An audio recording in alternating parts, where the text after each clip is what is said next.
So கொத்தமல்லி கீரை சட்னி வந்து எப்படி செய்யுதுன்னு பார்க்கலாம். கொத்தமல்லி கீரை புதினா எல்லாம் போட்டு மிக்ஸ் சட்னி. ஸோ இப்போ வந்து பார்த்திங்கன்னா ஆயில் வந்து போடணும். ஆயில் வந்து நல்லா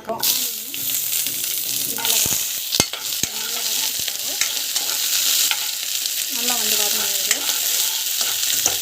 நல்லா வந்து வரணும். இதில் வந்து உளுத்தம் பருப்பு வந்து போட்டுக்கலாம். ஸோ கொஞ்சம் வந்து கடலைப்பருப்பு, டமாட்டோ ஆட் பண்ணிக்கலாம்.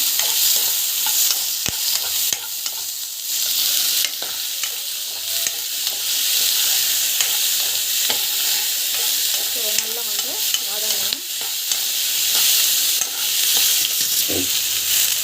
ஸோ கீரை போட்டுட்டு இப்படி வதக்கலாம்.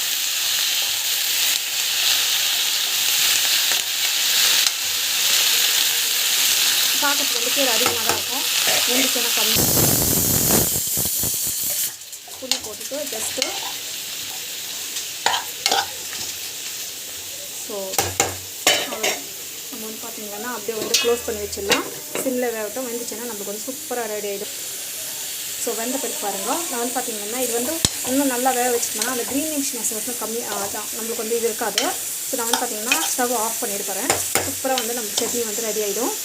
வேணாக்கா தேங்காய் வந்து மிக்சியில் வந்து இந்த மாதிரி ஆப்ஷன் இருக்கும். நம்ம அப்படியே போட்டோம்னாக்கா சரியாக மசிறது இல்லை. பார்த்திங்கன்னா ரொம்ப சூடாக இருக்குது. இப்போ வந்து இது போட்டுட்டோம்னாக்கா இது வந்து பார்த்திங்கன்னா நல்லா வந்து இந்த சூட்டில் வந்து வதங்கிடும். ஸோ நம்ம செப்பரேட்டாக வந்து பார்த்திங்கன்னா திரும்பி ஹீட் பண்ணி அந்த மாதிரிலாம் பண்ண தேவையில்ல. சூப்பராக இருக்கும். இது அப்படியே வந்து க்ளோஸ் பண்ணி வச்சிடலாம். நல்லா ஆறின பிறகு தான் நம்ம வந்து அரைக்கப்போம். நம்ம வந்து பார்த்திங்கன்னா எல்லாத்தையும் ஷிஃப்ட் பண்ணிங்கன்னா சால்ட் உப்பு வந்து ஆட் பண்ணுறேன்.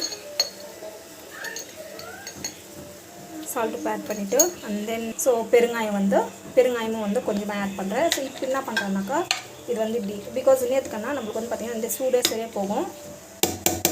அப்புறம் வந்து பார்த்திங்கன்னா இப்படியே வந்து க்ளோஸ் பண்ணி வச்சிடலாம். ஒரு 10 to 15 மினிட்ஸ் பார்த்து நம்ம வந்து ஆறிடும். அப்புறம் அரைச்சிடலாம். இப்போ வந்து மிக்சியில் வந்து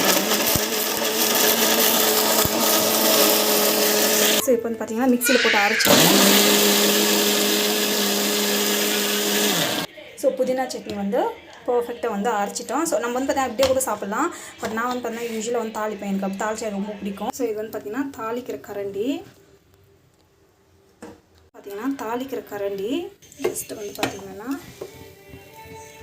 ஆயில் போட்டுக்கோங்க. எல்லாம் காஞ்சி போயிருக்கு. ஸோ இதில் வந்து பார்த்திங்கன்னா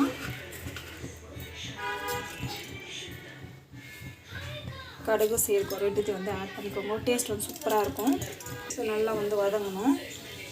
ஸோ இது வந்து பார்த்திங்கன்னா நம்மளுக்கு வந்து நல்லா வந்து கொச்சிச்சு. ஸோ நல்லா வந்து வதங்கிடுச்சு. ஸோ இந்த ஸ்டேஜில் அவ்வளோதான். நம்மளுக்கு வந்து பார்த்திங்கன்னா நல்லா வந்து மிக்ஸ் பண்ணி வச்சுக்கோங்க. பர்ஃபெக்டான சட்னி வந்து ரெடி ஆகிடுச்சு. நம்ம வந்து பார்த்திங்கன்னா கருவேப்பிலையும் வந்து பார்த்திங்கன்னா சட்னியில் வந்து போட்டு அரைச்சிட்டோம் வதக்கும் போதே, இல்லைன்னா எடுத்து போட்டுடுறாங்க. ஸோ அதுக்காக தான் சூப்பரான சட்னி ரெடி ஆகிடுச்சு. வீட்டில் ட்ரை பண்ணுங்க. Thank you so much. பை.